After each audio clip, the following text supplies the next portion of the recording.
There were always things he wanted to do, and he taught after this. Oh, he did teach? He taught until he died.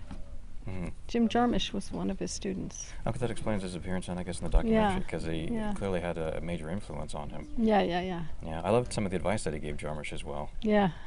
Because I imagine he must have been a very inspirational teacher as well. He was an extraordinary teacher, and if I'm to believe one of his students, he didn't say this to me, but I knew he loved teaching. He told one of his students it was the most gratifying thing he'd ever done. There were a number of directors that actually left Hollywood and went into teaching, and I guess there's some fans that might regard it sort of as a disappointment, where instead of continuing with motion pictures, they decided to go into education. Or they couldn't. I mean, most people think nobody leaves Hollywood because they want to. And so people assumed that when Nick left, it was because he had fucked up too much, and I don't think that was the case myself, but, you know, I can't prove it. Well, I mean, if the students from We Can't Go Home Again are an example, were there a number of students that were inspired by him, if not into going into further into film, oh, yeah, into many, music, many, or into other arts as well? many, yeah. So they did graduate, they did go on to other careers, or perhaps use some of the philosophies that he taught them during the course of the film. Mm-hmm.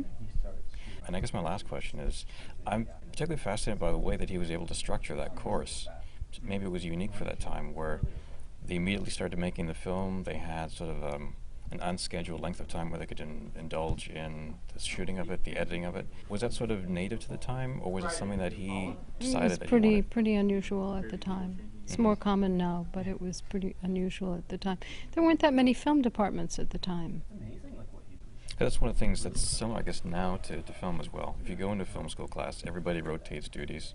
They find out what they're strong in, and at the same time, even if they're weak, they're forced to sort of learn and adapt. I have a feeling that Nick had something to do with that, but on the other hand, I also think that it's a logic that's built into the medium. You have to know how they all fit together. You have to understand, if you're going to direct a film, what each person has to do, what each person under you is doing, so that you can help them do it.